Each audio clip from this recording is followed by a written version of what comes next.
Hello. So if you've been reading my blog this month, you'll know I've been having a Titanic month where I've been looking at all the films and TV productions based around the Titanic that I can. So now that April is over, I thought I'd do a quick summary video.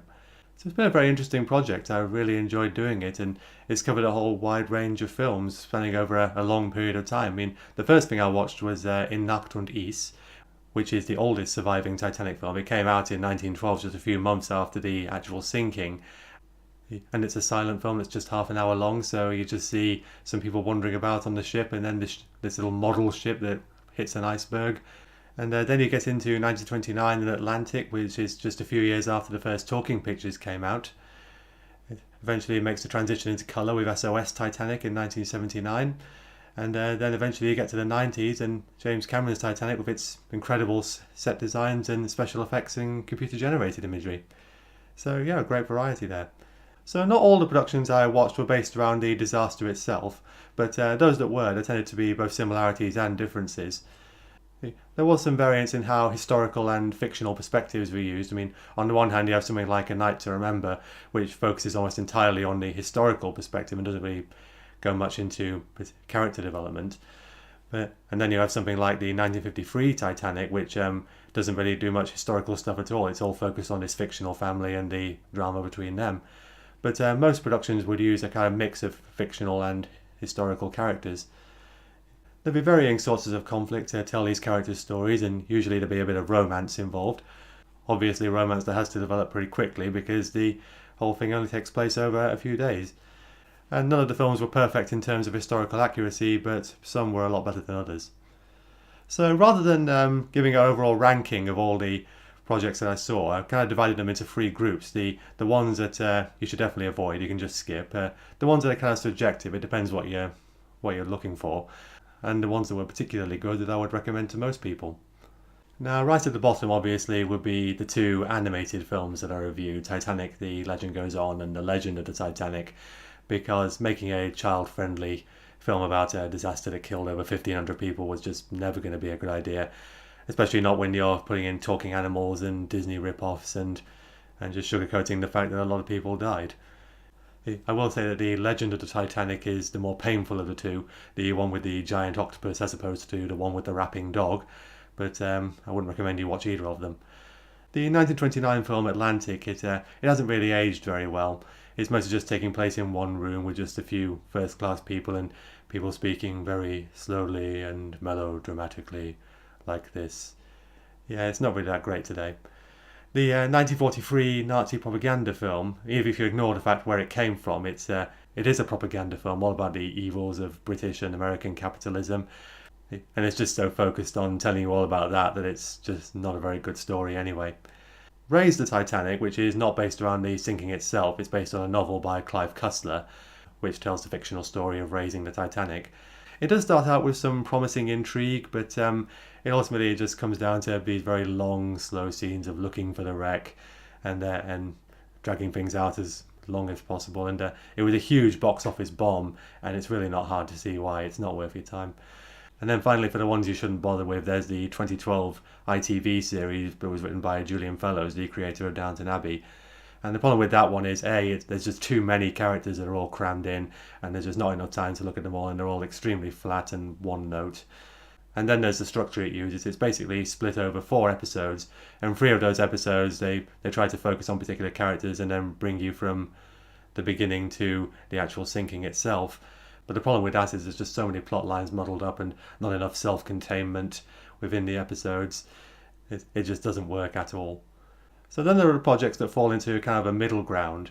SOS Titanic, it has both strengths and weaknesses. I mean, I like how it gives a good picture of real life on board the ship and looks at a range of characters from all 3 classes. This is one of the few productions that looks at second class, whereas most productions focus on the stark contrast between first and third class. Unfortunately, the visual effects are really not very good, and a lot of the story is quite bland, unfortunately. So I would only recommend that one if you're really interested in the subject. And then there's the 1996 miniseries that stars Catherine Zeta-Jones and Tim Curry. And this one, I'd say, it's not especially good. It's very cliche. is very cliche, and there's lots of historical mistakes. And when they have done their research, they feel they need to be extremely pointed about it. Like, if we had hit the iceberg head on, we probably wouldn't be sinking. And also, you shouldn't have put the engines back into reverse because that hindered our ability to turn. But I do still find it quite entertaining. You just need to turn your brain off a bit, to be honest. The 1953 film, I kind of put on the border between the good stuff and the more mediocre stuff, but I would lean it towards good. I think it's a very good general film. It is a good film, but it's not that much about the Titanic itself. It doesn't look into much historical detail. It's all about this fictional family on board. But it is very well written. It actually won an Academy Award for Best Screenplay. And I really enjoyed the drama that goes on between these characters. The one thing I didn't like was right at the end where everybody who's still on board the ship decides to have a group sing-along of Nearer My God to Thee. But apart from that, it is actually a good movie that I would recommend to a general audience. So with the really good productions that I saw this month, I think the three of them are the best in different ways. There is, of course, James Cameron's Titanic, which I think is the best visual representation of the ship. I mean, there was a lot of detail put into the sets. It just, more than any other film, it just really looks like the actual Titanic. And then the sinking as well, which it may be not entirely accurate. It's since been calculated that the Titanic's stern couldn't go quite as high as it did in the Cameron film before the ship split in two. But it does look really spectacular as the ship goes down, and we're seeing all the chaos as people flail about in the water, and then afterwards we get the horrible sight of the hundreds of frozen bodies. So that's definitely the best visual representation. A Night to Remember from 1958 is probably the best from a historical perspective, because in that film the story is the Titanic. I mean, there is some focus on historical characters like Thomas Andrews and the second officer Charles Lightoller, but mostly it's focusing on the big picture and giving the details from the accounts of what happened that night, so you kind of get a full appreciation of what happened within the different classes.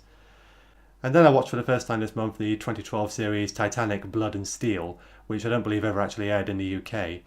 And this one is actually based around the construction of the Titanic in Belfast between 1909 and 1912.